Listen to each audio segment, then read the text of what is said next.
Haleluya. Shalom semua. Masa untuk Rhapsody Reality. Masa untuk firman Tuhan. Puji Tuhan. Hari ini, Pastor Chris ingin menekankan satu mesej yang penting dalam kehidupan seharian kita mengenai Roh Kudus yang bertajuk Sentiasalah sedar akan kehadirannya. Haleluya. Ayat Injil pembukaan kita dari 2 Korintus 13 ayat 14 yang berkata, Kasih karunia Tuhan Yesus Kristus dan kasih Allah dan persekutuan Roh Kudus menyertai kamu sekalian. Puji Tuhan.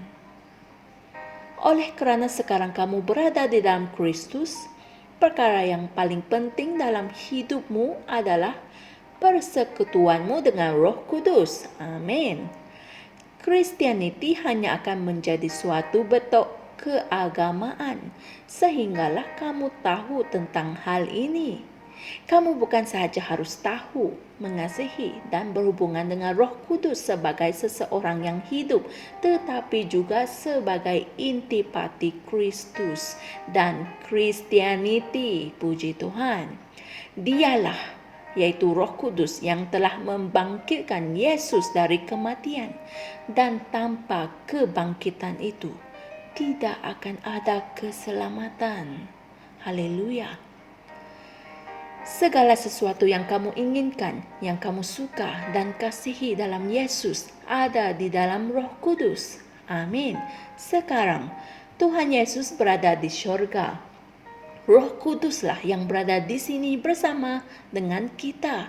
Dan perkara yang indah mengenai hal ini adalah kita mempunyai Dia, yaitu Roh Kudus, di dalam diri kita dan bersama dengan kita di mana-mana sahaja dan di semua tempat. Puji Tuhan. Para muridnya tidak dapat membawa Yesus pulang bersama dengan mereka.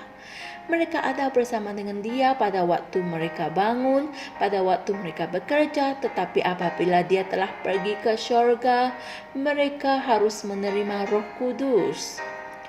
Roh Kudus datang untuk menggantikan Kristus yang telah naik ke syurga. Dia hidup di dalam kamu hari ini.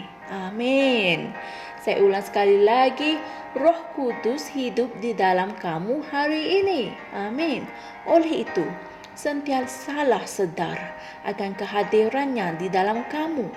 Manfaatkan rahmat dan kuasanya yang ada di dalam hidup kamu. Dengan Dia, kamu boleh melakukan apa sahaja. Kehidupanmu berjalan dengan lancar dalam kemuliaan. Haleluya. Para rasul di zaman permulaan gereja memahami hal ini dan memanfaatkan kehadiran Roh Kudus dalam hidup mereka.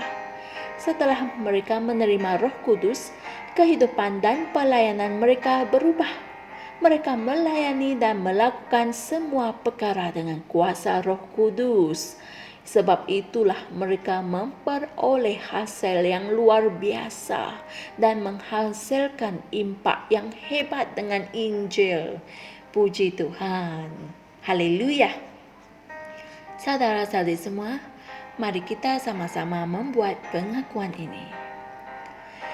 Ya Bapa, aku mengucapkan terima kasih atas berkat mempunyai Roh Kudus hidup di dalam diriku. Dialah kemuliaan hidupku, dan aku mengasihi dan menghargainya dengan sepenuh hatiku. Dialah segala-galanya bagiku, penghiburku, penolongku, kaunselorku, peguam belaku, penguatku, yang bersyafaat untukku, yang sentiasa ada di sampingku.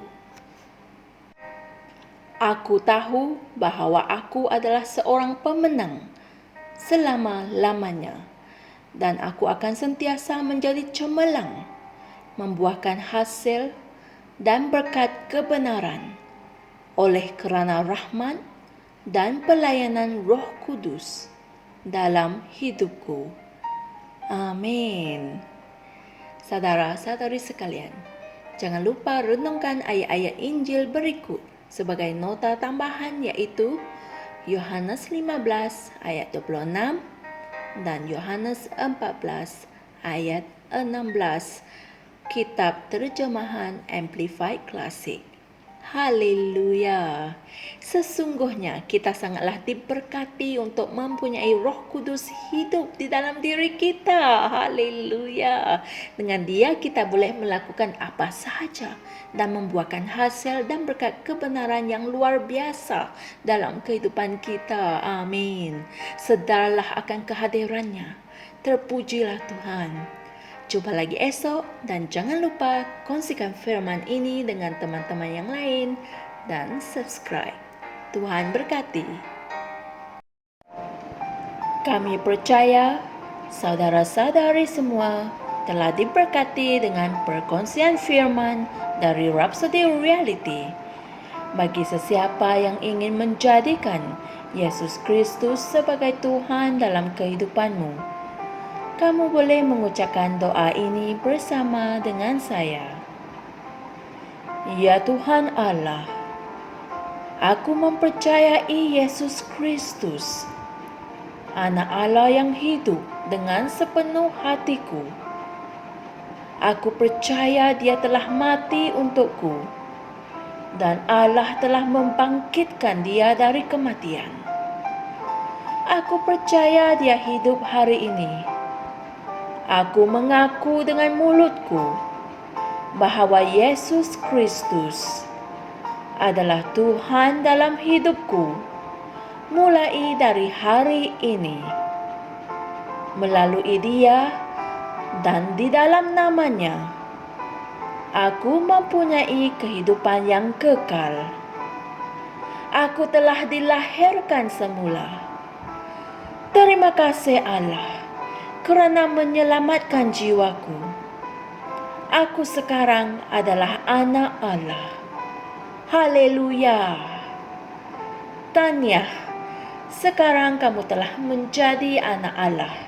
Untuk apa-apa sebarang pertanyaan atau untuk mendapatkan lebih banyak maklumat mengenai bagaimana untuk bertumbuh sebagai seorang Kristian, anda semua boleh hantar mesej di akaun Facebook kami atau email kami di tni.msia@gmail.com. Sekali lagi, tni.msia@gmail.com. Tuhan berkati Anda semua.